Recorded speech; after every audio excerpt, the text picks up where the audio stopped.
Hello. Because some of you said you enjoyed the Ted Hughes poetry, I thought I would take it upon myself to read you something else, if you don't mind. Well, you're going to have to mind because I'm doing it anyway. I've got here H.P Lovecraft's The Dreams in the Witch House and Other Weird Stories. And I'm going to read you the short story The Cats of Ulthar, because I really, really like it. I like cats, quite like Lovecraft. Good combination, really. So here we are, The Cats of Ulthar. You might at times hear my sister's thundering laughter from downstairs, but guess that might just give me a bit of an atmosphere. Okay. It is said that in Ulthar, which lies beyond the river Skye, no man may kill a cat. And this I can verily believe as I gaze upon him who sitteth purring before the fire. For the cat is cryptic, and close to strange things which men cannot see. He is the soul of antique Aegyptus, and bearer of tales from forgotten cities in Meroe and Other. He is the king of the jungle's lords, and heir to the secrets of hoary and sinister Africa. The Sphinx is his cousin, and he speaks her language, but he is more ancient than the Sphinx, and remembers that which she hath forgotten. In Ulthar, before ever the burgesses forbade the killing of cats, there dwelt an old cotter and his wife, who delighted to trap and slay the cats of their neighbours.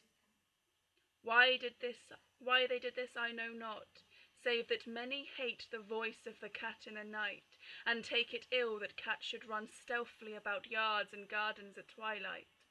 But whatever the reason, this old man and woman took pleasure in trapping and slaying every cat which came near to their hovel.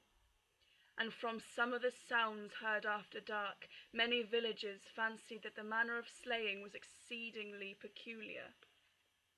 But the villagers did not discuss such things with the old man and his wife, because of the habitual expression on the withered faces of the two, and because their cottage was so small and so darkly hidden under spreading oaks at the back of a neglected yard. In truth, much as the owners of the cats hated these old folk, they feared them more. And instead of berating them as brutal assassins, merely took care that no cherished pet or mouser should stray towards the remote hovel under the dark trees. When through some unavoidable oversight a cat was missed and sounds heard after dark, the loser would lament impotently, or console himself by thanking fate that it was not one of his children who had thus vanished. For the people of Ulthar were simple, and knew not whence it is all cats first came. One day a caravan of strange wanderers from the south entered the narrow cobbled streets of Ulthar. Dark wanderers they were, and unlike the other roving folk who passed through the village twice every year, in the marketplace they told fortunes for silver, and bought gay beads from the merchants.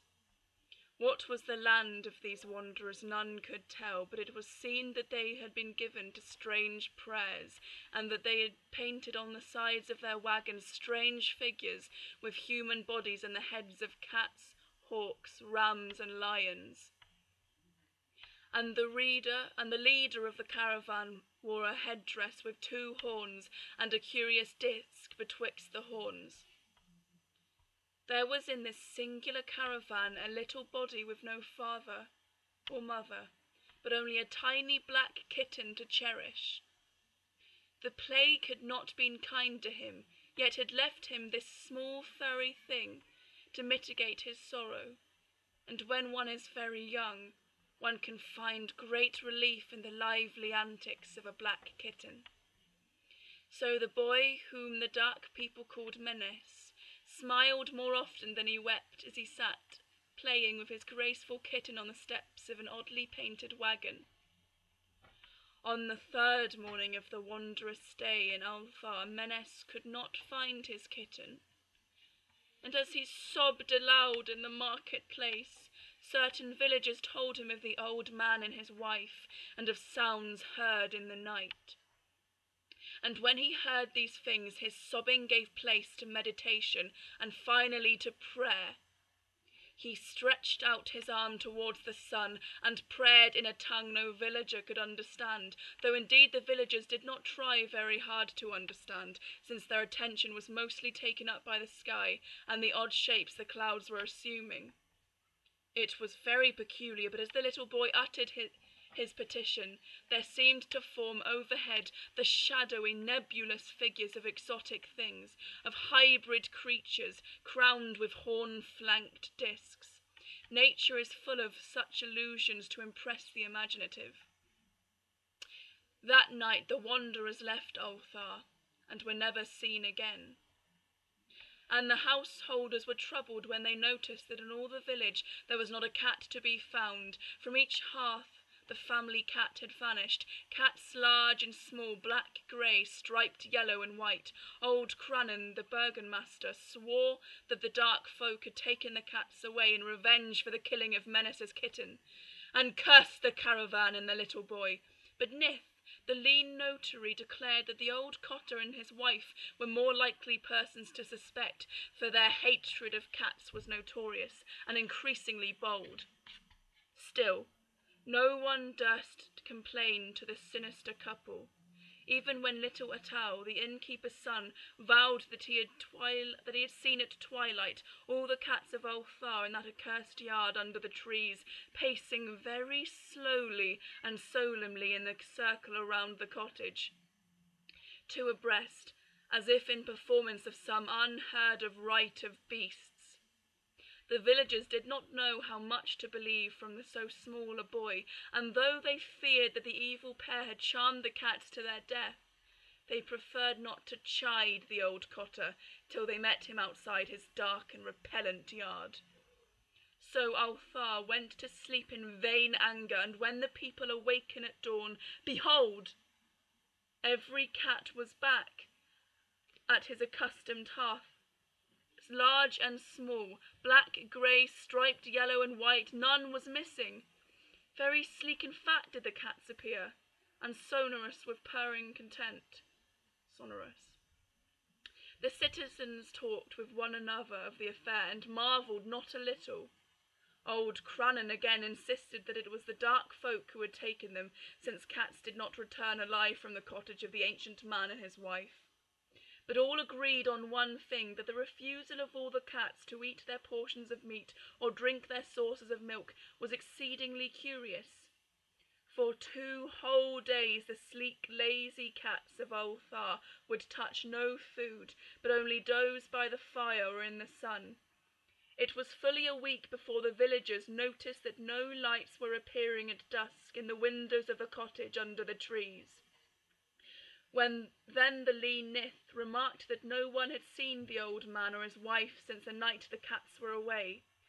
In another week the burgomaster decided to overcome his fears and call at the strangely silent dwelling as the matter of duty, though in no doing he was careful to take with him Shang the blacksmith and Thul the cutter of stone as witnesses.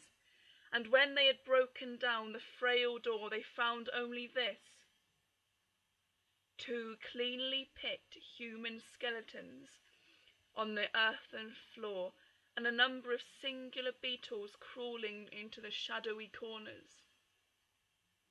There was subsequently much talk amongst the burgesses of Ulthar. Zaf the coroner disputed at length with Nith, the lean notary, and Crannan and Shang and Thul were overwhelmed with question. Even little Atal, the innkeeper's son, was closely questioned and given a sweetmeat as reward. They talked of the old cotter and his wife, of the caravan of dark wanderers, of small Mennes and his black kitten, of the prayers of Mennes and the sky during that prayer, of the doings of the cats on the night the caravan left, and of what was later found in the cottage under the dark trees in that repellent yard. And in the end the burgesses passed that remarkable law which is told of the traders in Hafeg and discussed by the travellers in Ner, namely, that in Ulthar no man may kill a cat. So there's a lesson to be learnt in that. You don't kill cats.